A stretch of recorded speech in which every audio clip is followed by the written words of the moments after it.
Selamat datang di SMA Negeri 1 Seteluk. Sekolah ini berdiri pada tanggal 6 Agustus tahun 2009.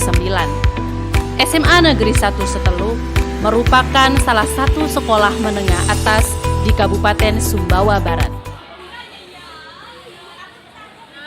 Selamat datang di SMA Negeri 1 Seteluk. Perkenalkan, saya Ibu Yunita Rizkayanti, guru kimia di SMA Negeri 1 Seteluk. Sekolah adalah tempat anak tumbuh dan berkembang sesuai bakat dan minatnya. Setiap anak memiliki keunikannya masing-masing. Maka, tugas guru adalah mengenali dan menebalkan kompetensi yang dimiliki anak. Saya sebagai guru kimia selalu berusaha mengenali kebutuhan belajar pada murid agar dapat mengembangkan kompetensinya, membuat pembelajaran yang berpusat pada murid. Pada umumnya, siswa lebih menyukai pembelajaran yang bersifat kontekstual. Misalnya pembelajaran berbasis proyek atau perbanyak praktek-praktek di laboratorium. Murid akan merasa senang dan bersemangat saat praktek. Mereka akan berkolaborasi dan menemukan hal-hal baru yang dapat menambah pemahaman murid terhadap materi yang sudah dipelajari. Membimbing siswa dalam berbagai lomba, terutama dalam bidang sains, misalnya dalam lomba beberapa praktek sains pada bidang STEM maupun investigasi, lomba membuat karya tulis ilmiah remaja, dan pembimbing Olimpiade Kimia. Saya sebagai pendiri dan pembina Klub Sains Ganesha di SMA Negeri 1 Seteluk. Banyak program yang sudah kita jalankan. Berbagai proyek yang dapat menambah pemahaman sains pada murid. Kita akan belajar materi kimia hijau, yaitu pembuatan bioplastik menggunakan metode pembelajaran berdiferensiasi. Pembelajaran dengan menerapkan diferensiasi proses. Tahap awal saya akan melakukan tes diagnostik untuk mengetahui pemahaman awal pada murid.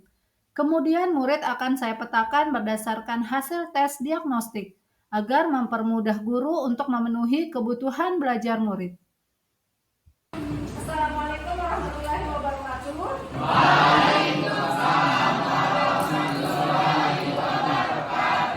Baik, sebelum belajar, sebaiknya kita berdoa dulu ya, dipimpin oleh ketua kelas. Amin.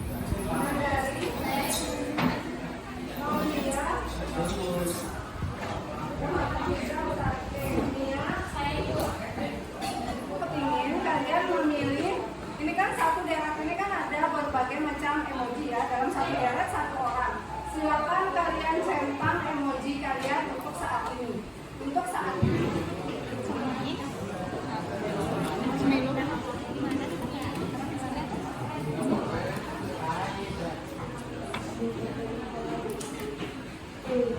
Terus silakan dijawab 4 pertanyaan ini di kertas, kemudian beri nama. Dan ini tidak mengambil nilai, hanya ingin melihat pemahaman awal kalian. Ya. Tapi ambil soal.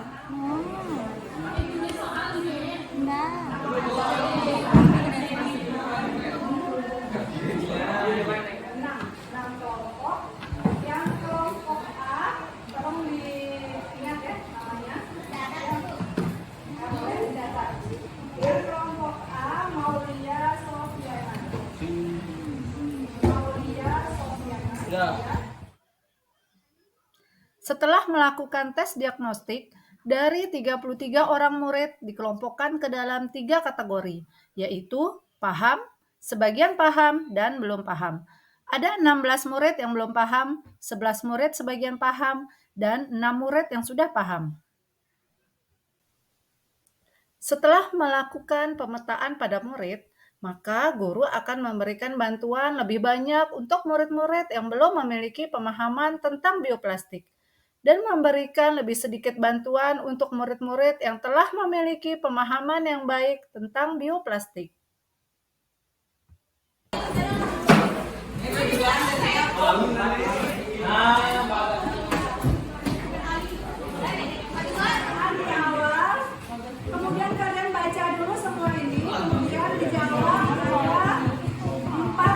Silakan dijawab dari bahan bacaan yang ada di lembar kerja. Ada pertanyaan sampai sini? Silakan dijawab dengan kelompoknya masing-masing berdasarkan bahan bacaan yang sudah disiapkan di lembar kerja. Silakan menjadi sekarang.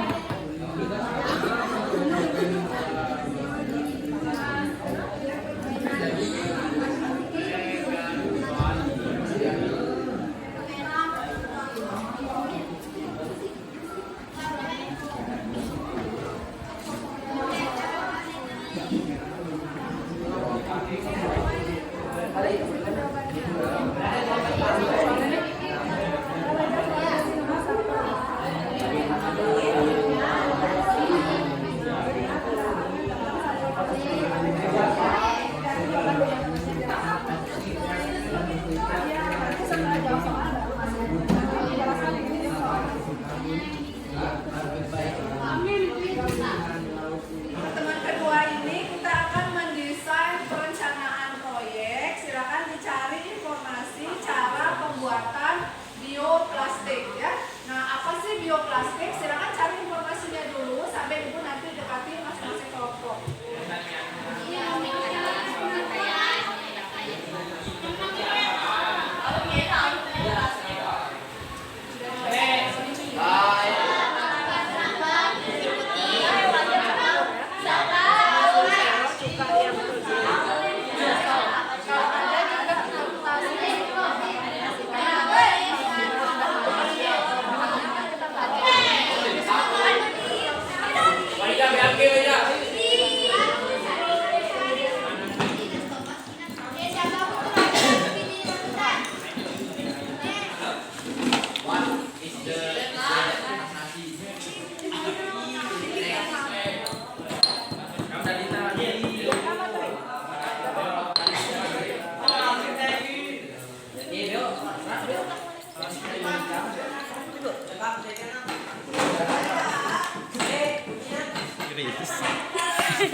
Ya.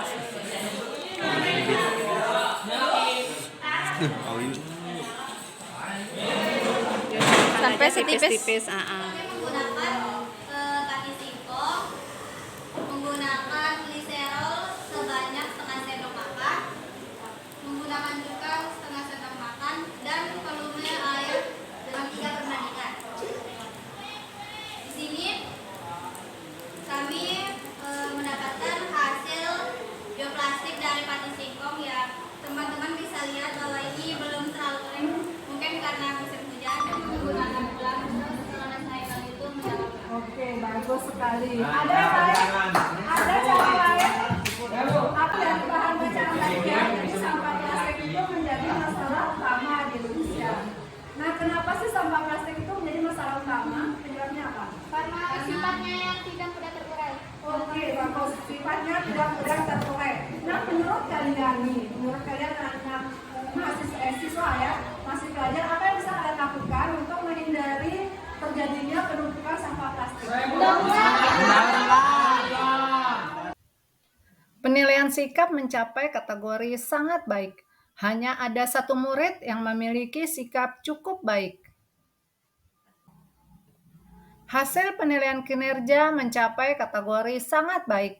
Semua murid memiliki kinerja yang sangat baik saat praktek membuat bioplastik.